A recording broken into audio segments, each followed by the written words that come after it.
के बड़े नेता और राजस्थान बीजेपी के पूर्व प्रदेशाध्यक्ष और हरियाणा के प्रभारी सतीश पुनिया जी इस वक्त हमारे साथ हैं। हमारी सहयोगी हर्षा जी उनसे बातचीत करें, दिखाते हैं आपको। जो चुनाव है और सबने कहा था कि कांग्रेस जीत की आएगी, तो क्या आपको लगता है क्या समीकरण रहे कि बीजेपी ने सारे पोल पंडित्स को गलत साबित किया? देखिए, हरियाणा की जो पृष्ठभूमि है वो एंटी कांग्रेस रही है अरसे से, चौधरी देवीलाल जी से लेकर बंसीलाल जी की नई पार्टी तक। फिर उसके बाद 10 साल से बीजेपी को अवसर देना। दूसरा, जो हरियाणा में अभी जो पार्लियामेंट के इलेक्शन हुए तो ये प्रचारित किया गया कि बीजेपी की बजाय कांग्रेस क्लीन स्वीप करेगी, 10 की 10 सीटें जीतेगी। हमने 5 सीटें जीती, लेकिन 5 सीटों का एनालिसिस ये था कि हमने 44 सेगमेंट पे लीड किया था असेंबली वाइज, यदि उसको एनालिसिस करेंगे, और 37 पर हम लोग रनर अप थे। ये एक इंडिकेशन था कि तमाम जो आपने जिक्र किया, तमाम आंदोलनों का जिक्र किया, उसके जो नैरेटिव्स चलाए गए, संविधान को, आरक्षण को लेके जो भ्रम फैलाया गया, उसके बावजूद भी बीजेपी यदि वहाँ पे 44 सेगमेंट पे लीड कर रही, इतनी प्रतिकूलता के बाद, तो ये इंडिकेशन था कि हम हरियाणा में परफॉर्म करेंगे।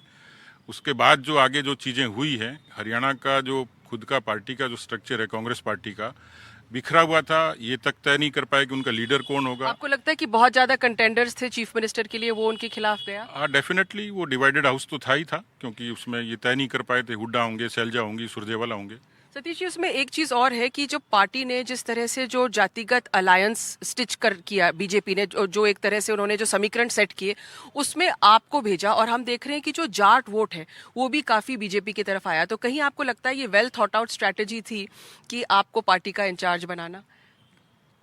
देखिए, मैं पार्टी का कार्यकर्ता हूँ। मुझे जो जिम्मेवारी दी, मुझे संगठनात्मक तौर पर अच्छे तरीके से काम करना था, और मैं जुलाई से जब मेरा अपॉइंटमेंट हुआ तब से मैं वहाँ हूँ। लेकिन मैंने ये महसूस किया कि ये कांग्रेस का ही फैलाया हुआ भ्रम था कि कोई जाति विशेष बीजेपी के खिलाफ, ऐसा नहीं है। आप पोलिंग बूथ देखेंगे पार्लियामेंट के तो भी आपको पता लगेगा कि हर कम्युनिटी ने बीजेपी को कास्ट किया है, मुद्दों पर किया है, नीतियों पर किया है, और इसलिए हर जाति ने बीजेपी को वोट दिया। जो 36 कौम की बात कही जाती है वो सही साबित हुई कि बीजेपी को हर वर्ग ने, हर जाति ने बीजेपी को पसंद किया और वोट दिया। मिलियन डॉलर क्वेश्चन जो सब पूछ रहे हैं कि who is going to be the next chief minister. I know आपने कहा है कि पार्लियामेंट्री बोर्ड वगैरह, लेकिन आपने लास्ट साल में जो नए सीएम बने हैं नायब सिंह जी, उनके साथ आपने काम किया, तो क्या आप कहेंगे कि he is one of the front runners, या at least he is definitely in the running? इसका भी मिलियन डॉलर रिप्लाई होगा कि जो पार्टी का पार्लियामेंट्री बोर्ड होता है वो हमारी, उसको एक प्रिविलेज होता है। दूसरा, पार्टी का विधायक दल होता है, तो एक परंपरा, गरिमा होती है। इसलिए मेरे लिए प्रीमेच्योर होगा कि मैं उस पर कुछ कमेंट करूं। लेकिन इसमें कोई संदेह नहीं है कि पार्टी ने जब 30 जून को अमित शाह जी आए थे, उन्होंने स्पष्ट तौर पर कहा था कि हम नायब सैनी के चेहरे पर, नायब सैनी की लीडरशिप में चुनाव लड़ेंगे। नायब सैनी को लोगों ने पसंद भी किया है। निर्णय पार्टी को करना है। कांग्रेस ने कहा है कि हम ये नहीं मानते नतीजा। Jairam Ramesh has done a press conference, and कहीं ना कहीं एक और, मैं आज अशोक गहलोत जी से भी मिली थी, वो भी ये कह रहे थे कि जो जो कंट्रोवर्शियल बात है कि कंट्रोवर्शियल गवर्नमेंट राम रहीम को पैरोल दिलवाना, वो एक well thought out election strategy था बीजेपी के। कांग्रेस के लिए पुरानी कहावत है, मीठा मीठा गप गप और खारा खारा थू थू। अभी वो पता नहीं, कह रहे हैं ईवीएम की बैटरी डाउन होगी। मुझे लगता है कांग्रेस की लीडरशिप की बैटरी डाउन होगी, इसलिए वो ठीक तरीके से, मुझे लगता है कि बजाय कुतर्कों के, लॉजिकली कांग्रेस की पूरे देश में और हरियाणा में दुर्दशा क्यों, इस पर ज़्यादा विचार करेंगे। तो अशोक गहलोत जी को मेरी नसीहत है कि वो ठीक से, वो मेरा काउंटर पार्ट थे वहाँ कांग्रेस पार्टी का, तो मुझे लगता है कि उनको ईमानदारी से एनालिसिस करना चाहिए। जी सतीश जी, एक और सवाल है कि जो जी हाँ, अखिलेश जी पूछना चाहते हैं। जी अखिलेश, प्लीज गो अहेड।